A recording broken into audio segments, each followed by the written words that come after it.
Breaking news చూస్తున్నాం. Hanumakonda collectorate కార్యాలయంలోనే పై స్థాయి అధికారి మహిళా సిబ్బందిపై అత్యాచార యత్నం చేశాడు. కామాంధుడి బారి నుంచి తప్పించుకుని బాధితురాలు అధికారులకు ఫిర్యాదు చేసింది. నిందితుడిపై కలెక్టర్ సస్పెండ్ వేటు వేశారు. బాధితురాలు సుబేదారి పోలీస్ స్టేషన్లో ఫిర్యాదు చేయడంతో లైంగిక వేధింపులు, ఎస్సీ ఎస్టీ అట్రాసిటీ కేసు నమోదు చేశారు. కలెక్టరేట్ ఎస్టాబ్లిష్మెంట్ సెక్షన్లో సీనియర్ అసిస్టెంట్గా పనిచేస్తున్న ఇర్ఫాన్ సోహెల్ కొన్నేళ్లుగా కార్యాలయంలో పనిచేసే మహిళా సిబ్బందిని వేధిస్తున్నాడు. విధులకు రావాలంటేనే కింది స్థాయి మహిళా ఉద్యోగులు భయపడుతున్న పరిస్థితి ఉంది.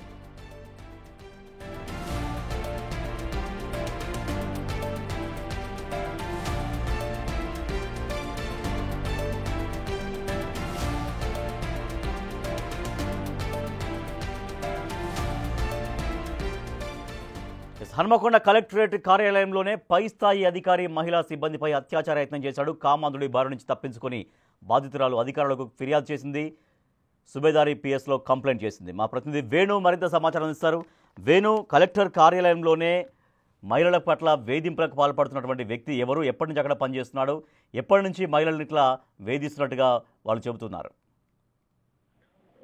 ప్రస్తుతము సబార్డినేట్ ఉద్యోగి పిటిషన్ ఇవ్వడంతో కలెక్టరేట్ లో జరుగుతున్నటువంటి తతంగం అంతా బయటపడింది. దీనిపై ఎస్సీ ఎస్టీ కమిషన్ సంబంధించిన విజిలెన్స్ కమిటీ కూడా ఎంక్వైరీ చేయడంతో ఈ సోహెల్ అనేటువంటి వ్యక్తి సీనియర్ అసిస్టెంట్ గా ఎస్టాబ్లిష్మెంట్ సెక్షన్ లోపల సీనియర్ అసిస్టెంట్ గా దాదాపు 4 ఏళ్ల నుంచి పనిచేస్తున్నాడు. సో తను వచ్చినప్పటి నుంచి కూడా ఇదే విధంగా అందులో పనిచేసేటువంటి సిబ్బందిని వాళ్ళ ఆర్థిక పరిస్థితి ఆసరా చేసుకుని, కుటుంబ పరిస్థితులను ఆసరాగా చేసుకుని బ్లాక్మెయిల్ చేస్తూ కూడా లైంగిక వేధింపులకు పాల్పడినట్లుగా ఆ విజిలెన్స్ కమిషన్ ముందైతే దాదాపు 4 యువతులు ఈ విధంగా వాంగ్మూలం ఇచ్చినట్లుగా తెలుస్తోంది. అయితే గత కొద్ది రోజుల క్రితము గత నెల 13వ తేదీన ప్రస్తుతం సబార్డినేట్ గా పనిచేసిన ఒక బాధితురాలను తను ఒక గదిలోకి రమ్మని చెప్పి అక్కడ తనపై అత్యాచార యత్నం చేయడంతో ఆమె తప్పించుకుంది. ఆ తర్వాత జిల్లా కలెక్టర్ దృష్టికి తీసుకుపోవడంతో కొద్ది రోజులు తనని ఈ ఇర్ఫాన్ సోహెల్ అనేటువంటి యువకుని వేరే డిపార్ట్మెంట్ ట్రాన్స్ఫర్ చేశారు, కానీ తను సస్పెండ్ చేయలేదు. అయితే దీనిపై తను ఎస్సీ ఎస్టీకి సంబంధించిన యువతి కావడంతో ఆ సంఘాలన్నీ కూడా కలెక్టర్ దృష్టికి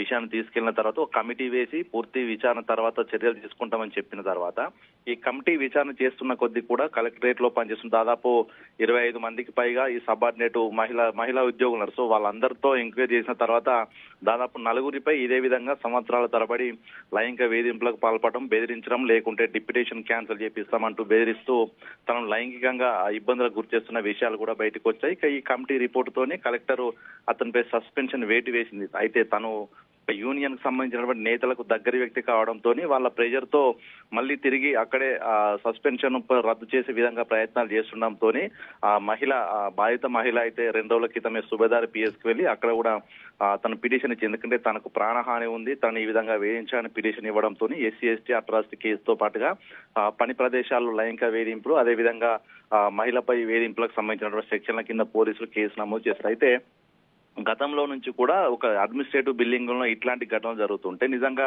పై స్థాయి అధికారులు మానిటరింగ్ కమిటీ ఏం చేస్తుంది అనేది ప్రస్తుతం ఒక చిన్న ప్రశ్నార్థంగా మారింది. ఎందుకంటే అక్కడ ఉన్నటువంటి మహిళా ఉద్యోగులకు సంబంధించి ఒక ఇంటర్నల్ మానిటరింగ్ కమిటీ ఉండాల్సింది. అక్కడ ఎటువంటి ఇబ్బందులు కలిగితే ప్రతి సంవత్సరం వాళ్ళంతా రివ్యూ చేయాల్సి ఉంటుంది. సరే, ఇట్లాంటి ఘటన జరుగుతుంది, ఏకంగా ఆఫీస్ కార్యాలయంలోనే అత్యాచార యత్నం చేయడం అనేది కూడా చాలా పెద్ద నేరము. సో ఇంత జరుగుతున్నా కూడా ఎవరు ఎందుకు పట్టించుకోవట్లేదని ప్రస్తుతం హన్మకొండ కలెక్టరేట్ లో ఏం జరుగుతుందన్న ఒక చర్చ అయితే ఓరుగల్ల వ్యాప్తంగా అయితే కొనసాగుతుంది. దీనికి సంబంధించి అటు బాధిత మహిళ తరపు నుంచి కుల సంఘాలన్నీ కూడా తను సర్వీస్ రిమూవల్ చేయాలి, సస్పెన్షన్ మాత్రమే కాదంటూ కూడా పట్టుబడుతున్నాయి. ఇక దీనిపై కలెక్టర్ ఏ విధమైన చర్యలు తీసుకుంటారో చూడాలి. మొత్తంగా జిల్లా కేంద్రంలో అడ్మినిస్ట్రేటివ్ బిల్డింగ్ లో ఇట్లాంటి ఘటన జరగడం అయితే తీవ్ర చర్చాంశనీయమైన పరిస్థితి అయితే ఉంది. Rajesh. Right, thank you Venu.